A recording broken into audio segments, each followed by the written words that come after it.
अकोल्यातील येळवण गावातील ही घटना आहे। मोहडपूल हे शेतात पिकांना पाणी देत होते आणि त्याच दरम्यान अचानक त्यांच्या खिशातला मोबाईल विहिरीत पडला।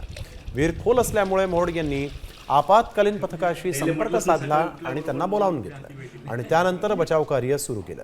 तब्बल 22 तासांच्या अथक शोध मोहिमेनंतर त्यांचा मोबाईल सापडला आणि मोहडपूल यांचा जीव भांड्यात पडला। या शोध मोहिमेत अंडर वॉटर स्कुबा डायव्हिंग स्विमरचं मोलाचा योगदान आहे। त्यांच्या अथक प्रयत्नानंतर मोबाईलला बाहेर काढण्यात यश आलं, मात्र फोन पाण्यात गेल्यामुळे मोहड यांचं हृदय धडधडू लागलं होतं।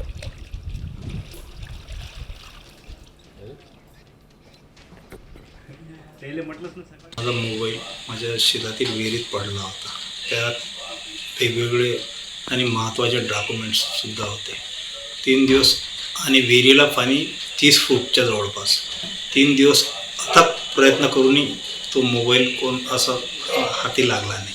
शेवटी गाडगेबाबा पथक पिंजर यांनी तो मोबाईल 22 तास रेस्क्यू करून शोधून काढला। आता isakal.com आहे देशातील नंबर 1 ची मराठी न्यूज वेबसाईट।